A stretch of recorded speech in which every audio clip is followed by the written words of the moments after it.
Starfield is special in all the worst ways possible. It's the game that single-handedly completely destroyed Bethesda's reputation. It's the game that single-handedly made people not want Elder Scrolls 6 because it's gonna be on the same engine and made by the same people and story writers.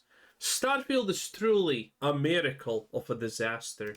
Salutations, everybody. It is Maddie here today, and we are sitting down to talk about Starfield mods. I feel like the modding scene for Starfield kind of has a bad rap based on how the game launched. There was this narrative going. It still has a bad rep. Todd Howard literally came on stage and said, "Oh, Starfield's the best moddable game that we have ever made." And then the modders came out and said, well, actually, that's completely incorrect. Starfield, in fact, is the worst moddable game out there because of how poorly it does things. Going around that Starfield mods would not be able to do anything substantial compared to Skyrim or Fallout 4 or New Vegas, and we're seeing some pretty big swings already, and I wanted to... I mean, to be fair, someone's probably gonna make something big with Starfield in the mod sooner or later. That is inevitable, I feel like. Unless Bethesda destroys it before, then who knows? Fallout London, anyone? Put a spotlight on those. Now, one in particular people are calling into question, and that's Project Tamriel, which is a modding project that has the goal of rebuilding not just Skyrim, not just Oblivion, but also Morrowind.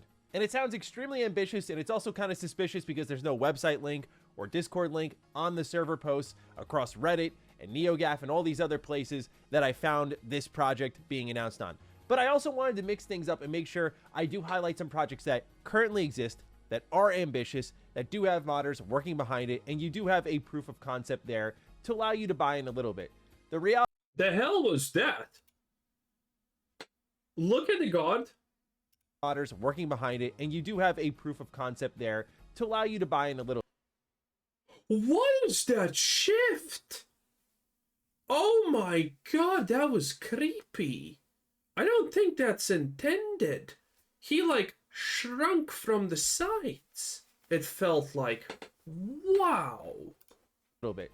The reality is with really all of game development, many people just staple it to modding, but I think of it like when you're really hungry and you go to a grocery store. You know, your eyes are bigger than your stomach. You're buying that extra sandwich, maybe from the deli over there. Maybe you're buying that bag of chips you don't really need, but... Yeah, it's called self-control. Some people don't have it. If you don't have it, by the way, eat 5 eggs a day. It's gonna... In a couple of days, suddenly hunger is a lot easier to control. It just works.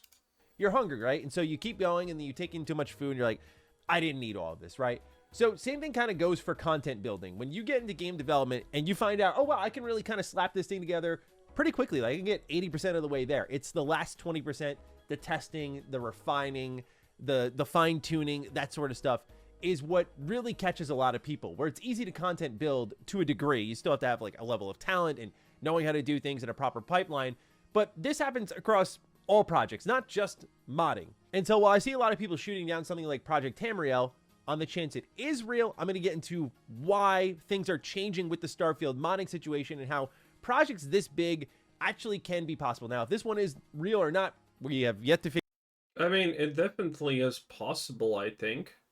Because Starfield is still moddable. They have done a lot of interesting things with, you know, Fallout. The modding scene in Fallout has done some crazy stuff. There obviously have been some huge mods for Skyrim. I think it's possible for Starfield, but the question is it worth to do it for Starfield? And that question's answer is probably not really. Figure out, but I'll talk about that on top of some other really great looking mods that I wanted to spotlight today. So ladies and gentlemen, if you're new here and you're into what Bethesda Game Studios is up to, naturally, you know, I'm always talking about that kind of stuff. Consider subscribing. So let's start off with Project Tamriel. We're going to read quickly through the Reddit post announcing this project, call out what's sus, call out what's possible, and just have a quick discussion on it. So it starts off by saying, Project Tamriel is an ambitious and groundbreaking modding endeavor that aims to bring the entirety of Tamriel from the Elder Scrolls series into an expansive universe of Star. If they already have a Kickstarter or some kind of donation link, I'm just going to call this a scam instantaneously. Starfield. This project will seamlessly integrate Skyrim, Oblivion, and Morrowind into Starfield, creating a unified and immersive experience on a single distant planet. By including iconic items, detailed maps, and beloved quests from these classic games, we are dedicated to reimagining Tamriel with a unique Starfield twist, with the vision being imagine traversing the breathtaking landscapes of Skyrim, exploring the mystical realms of Morrowind, and experiencing the grandeur of Oblivion, all within the advanced immersive environment of Starfield. Our vision is to create a cohesive and richly detailed world where fans can rediscover their favorite Elder Scrolls locations and adventures, now with a Starfield twist of perspective. The key features are described as a complete integration of Skyrim. Enjoy the snowy peaks, lush forests, and iconic cities of Skyrim reimagined in Starfield's universe. Enjoy familiar quests, characters, and lore with... Okay, my instantaneous question is, but why? Why? What's the point? What's the point of just recreating Skyrim in Starfield? If someone really wants to do it, sure, go ahead. I'm obviously not gonna try to stop you. But no, seriously, why? Why do this? What's the point? If I want to play Skyrim, I'll literally just play Skyrim. Why would I want to play Skyrim in Starfield? Yeah, the idea of playing another game in a game is kind of cool, but...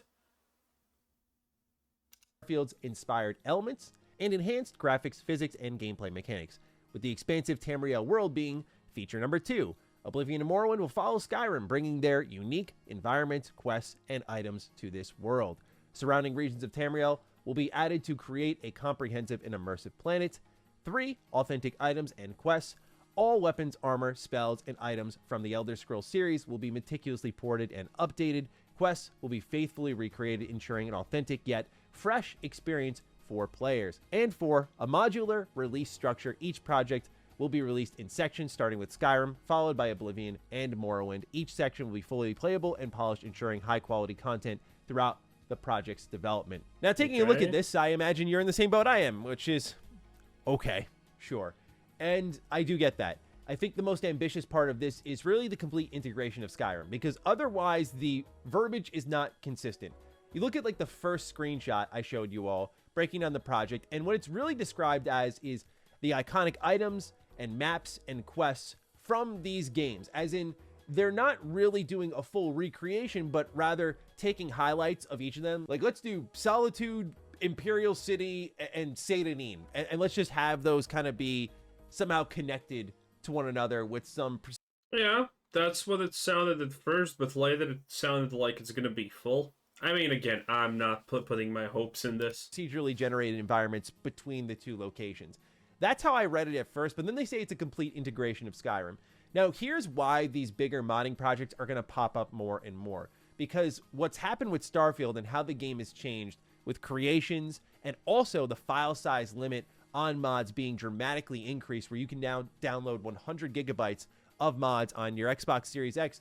The reason this is a massive deal is it now enables modders to bring their content to a massive audience, and they get to make some bread on it. So recreating Skyrim inside Starfield is a pretty good bet to bring some attention to your ambitious modding project, especially if you're putting your flag in the ground there and saying, like, this is our project, this is what we're doing. You're kind of claiming that ground so you can then start moving toward that goal. And if you're actually, I'm not sure if Bethesda would get in the way of some sort of resell. Who gives a shit?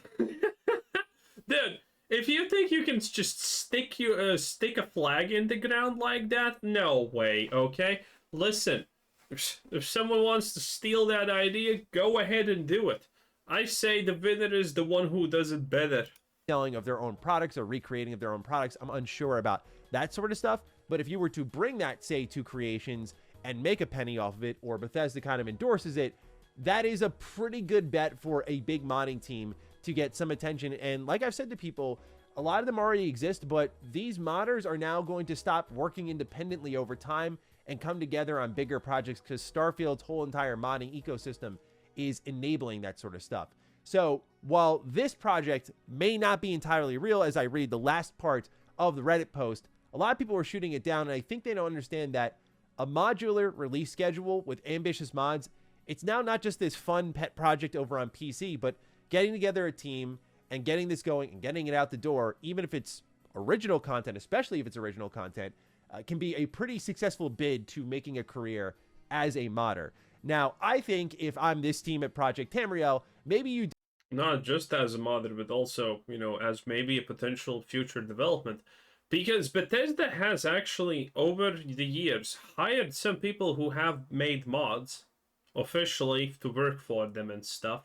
do it sort of like Beyond Skyrim, where they did Bruma, where they released the city of Bruma and then some of the surrounding locale and let players test around with that. Maybe you do Beyond Starfield and have a Solitude release and just do that surrounding area, let people feel it out, and then build it out from there. If they're actually going to do this, if it's real. Why are we calling that into question? Well, at this last part here, they say, join the journey. This monumental undertaking requires the passion and dedication of a vibrant community. We invite modders, artists, and fans of both Starfield and the Elder Scrolls to join in making Project Tamriel a reality. Together, we can create an unforgettable fusion of these beloved franchises. To stay updated, follow our development progress, participate in community discussions, and gain exclusive insights into Project Tamriel by joining our Discord server /website link. Your feedback and support. Okay, so they're trying to solicitate people who are gonna work for them, potentially for free. Oh boy, man. These things are crazy, okay? No, I'm actually not gonna tell you a story about a guy who... not gonna even start, but it's a good story. Maybe some other day. Are invaluable to us as we embark on this epic journey. And so I saw some websites covering this, like I saw The Gamer was covering this. It's been gaining a lot of traction online. Nonetheless, that's what makes it suspicious. Is you announce this big modding project, there's no substance behind it, like no assets, no team members, nothing, and your Discord server is not linked there. Even days later, I'm getting to this website link, not there. Couldn't find anything at all. Kind of strange, right? All they have is this image here on screen, which is seemingly a placeholder. Bro, I could have literally done this, and I use GIMP, and I'm not. I just know how that text. I could have done this. Their logo for their project announcement. Wow. This gives me Abandoned vibes, kind of. Remember that whole potential Kojima game, and it turned out to be. I think a lot of people are gonna try and scam with mods and stuff like this for Starfield. Be a fake, where people want it to be real. Kind of reminds me of that. But what I wanted to do was at least inform a little bit that people shouldn't immediately shoot down some of these ambitious modding projects. This one I think is fair, but there are other ones out there. I'm going to spotlight just a couple of them that are going to get bigger and bigger because the money pool is going to grow and people are going to need to do big things to stand out. Like, you're not just going to be able to, I think, over time, make a career purely on weapon recreations, interior decorations, exterior decorations. Hell no, but the people who are really early in this Bethesda partner program for mods on Starfield, dude, $3 for plushies? You're kidding me? All the people that are playing Starfield are probably literally autistic enough to buy that garbage and feel happy about it. Man, those people are making good dollar bills. Decorations, that sort of thing. Like, it's going to start to take more as more people gather around this content. And so some people are going to have to start making quests, but some of the interior decorators, for example, aren't going to know how to make these quests. Okay, how do I get that? Oh, we're going to team up. We're going to make this. And then the project grows a little bit in scope and scale, and the rest is history. I think that's how things are going to start to. And then people are going to start writing paragraphs upon paragraphs upon paragraphs on Reddit about how they got cheated and did not receive their cut of the profits. And then the person selling the thing is like, well, you didn't put your name on it, and it's officially only mine. Sue me, bish. That's how it goes. Okay, I'm just gonna, since we're in this territory, I'm just gonna say this story. So there was this one place that welded metal construction things, frames and all of stuff like that, and it was started by two guys, and it was really successful. It exported it to a lot of countries and stuff like that. Not the hardest of things ever, but it worked, and those guys became millionaires. Okay. How do I know this? Because they live, because one of them lives near me. And he's buying up a lot of fucking land. Jeez, he's buying a lot of expensive land. Anyway, point being, these guys, the two of them, who started this thing and became millionaires, had a falling out, and this happens often when you are two people who start a business or something like that. One wants to do this, the other one thinks that's a bad idea. They want to do this or not continue doing, and the fallout happened, and that one guy decided to sell his half of the company back to the other guy. Well, not back. He just sold his part of the ownership of the company to the other guy. I think because both of them did not own 50%. I'm not sure if it was a 50-50 split, but it doesn't matter, honestly. And a part of this deal that they made, where he got more millions upon millions upon millions for selling this company. Well, one of the deal parts was that he cannot, for X amount of years, start a new company that deals with the same stuff. So he didn't. And as a smart entrepreneur, he obviously completely avoided this crap as much as possible. He got a guy who was doing everything he said, started a new company in a new city somewhere else, which is completely almost legal, by the way. And guess what happened? Since his name was not on any of the paperwork on anything, the guy didn't after the 2 years or how many ever years passed that he can't own the company. Guess what? The moment he could own a company and he said, okay, I can own a company now that does this shit again and give it to me. You know what happened? The other guy just said, no, I don't know you. I have nothing to do with you. I own this company. Everything on every piece of paper is mine. Thank you. Thank you for creating a company for me that is now making good money. And, well, that's pretty much it. That's the end of the story. You get it. Again, there's a lot. Anytime you hear someone in business say that you need to abide by your word and you need to keep your promises and shit like that, you instantaneously call them an idiot and fucking walk away because they don't understand anything about business. Anyone who ever tells you that no, the word of mouth is fine and blah blah blah, do not believe them. They're losers who are gonna get duped at some point. Or they're trying to dupe you at this point. To transform where these big modding projects are going to crop up more and more. But some already exist, and some of them are really cool. For example, there's one here called TG's Galactic Colonies Expanse. Now, I was checking this one out, and what it allows you to do is completely recreate these planets, and I think a little bit of Fallout Shelter, where you just get everything in motion here. But you can earn passive income while you're on these planets, and pretty much have like your own chunks factory that's making you money on the side. It has a bunch of different assets that you can use. And you can see here that the gameplay I'm showing from another YouTuber. I mean, it looks empty. It just looks empty. Oh, look at that. The Stormtrooper. Oh no, the Boba Fett outfit. Okay, very cool. And I guess that's pretty much it. The video ends with my story. Anyway, that was Mr. Matty Plays. Starfield is dead. It is what it is. Bye-bye.